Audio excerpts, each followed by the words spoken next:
Hello दोस्तों, कैसे हैं आप। आज की कहानी का नाम है सहायता। रक्षाबंधन वाले दिन निर्मला सुबह 5 बजे ही बस स्टैंड पर जाकर खड़ी हो गई। साथ में तीनों बच्चे भी थे। उसकी वेशभूषा से जान पड़ता था कि वो बहुत गरीब है। वो बच्चों को इसलिए साथ ले जा रही थी कि उनके मामा उन्हें एक ड्रेस दिलवाएंगे तो बच्चों के पास नए कपड़े हो जाएंगे। निर्मला की 12 साल पहले खाते पीते घर में शादी हुई थी। बहुत ही आराम से ज़िंदगी गुजर रही थी कि पति को लाए इलाज बीमारी हो गई। ठीक होने की आस में सब कुछ बिक गया, ना पति बचा ना प्रॉपर्टी। आज वो पाई पाई का मोहताज हो गई थी। उसके भाई और बहनें सब पैसे वाले थे, बस उसी की किस्मत खराब थी। मायके में 2 भाई थे, माँ बाप अब इस दुनिया में नहीं थे। वो मजदूरी करके बच्चों को पाल रही थी। बस आई तो वो भागकर बच्चों के साथ उसमें चढ़ गई। कहते हैं मायके के नाम से हर औरत के दिल में एक खुशी की तड़ंग उठने लगती है। निर्मला भी बहुत रोमांचित थी। जैसे मायका नज़दीक आ रहा था, निर्मला के हृदय में पुरानी यादें हिलोरे मार रही थी। सखी सहेलियां सब वहीं पर तो मिलने वाली थी। हाँ, अब निर्मला उनसे कम ही मिलती थी, क्योंकि हर मिलने वाला निर्मला पर अफसोस जाहिर करता था। जब कोई अफसोस जाहिर करता तो निर्मला को लगता उसकी गरीबी का मजाक उड़ा रहा हो। निर्मला का बचपन बड़े बड़े शानो शौकत में गुजरा था। 2 भाई और 2 बहनों में वो सबसे छोटी थी। पिता की लाडली थी। वो बचपन से उसकी हर इच्छा पूरी की जाती थी। मगर कर्मों का विधान देखिए, जो निर्मला सलवट भरे कपड़े भी नहीं पहनती थी, वही आज पुराने फट कर सिले हुए कपड़ों को पहन रही थी। जब वो मायके पहुंची तो दोनों बड़ी बहन भी पहले से वहां आई हुई थी। तीनों बहनें रो कर गले मिली।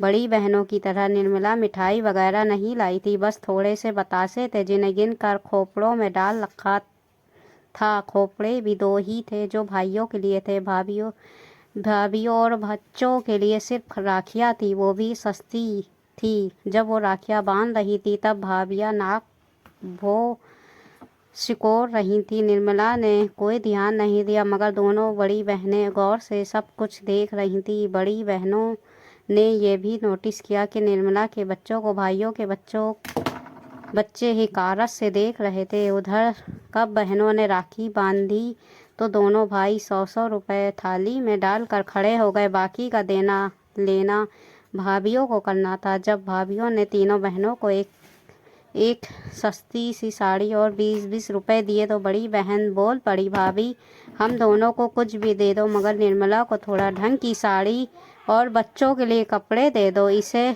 ज़रूरत है। बड़ी भाभी बोली, मांग कर लेते हुए शर्म नहीं आ रही है क्या आपको। ननन बाईसा मंझली बहन बोली, भाभी हमने भी निर्मला से राखी बंधवाई है, 500-500 रुपये दिए हैं।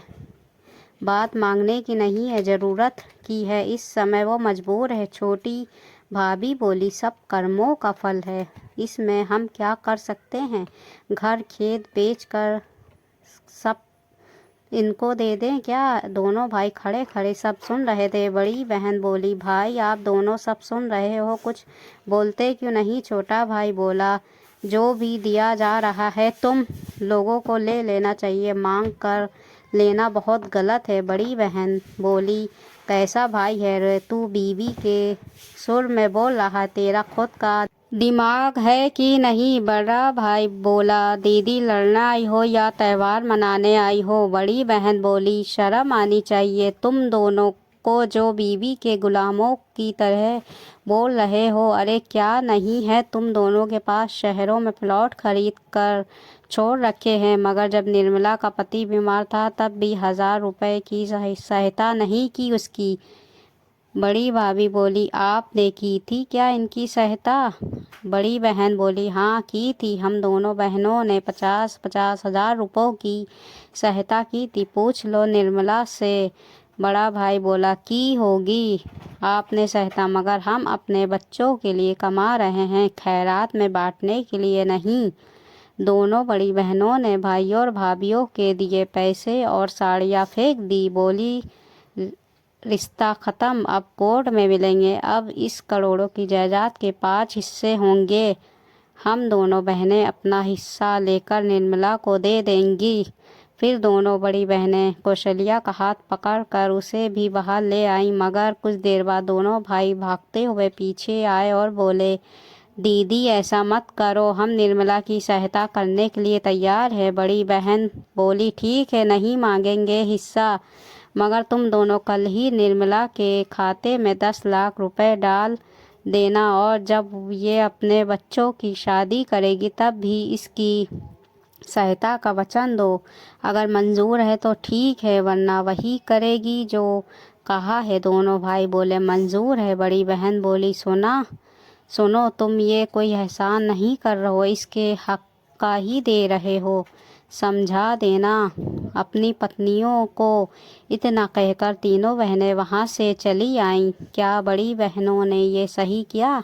दोस्तों, इस हिंदी कहानी अच्छी लगी तो हिंदी कहानी को लाइक, सब्सक्राइब, शेयर ज़रूर कर दीजिएगा।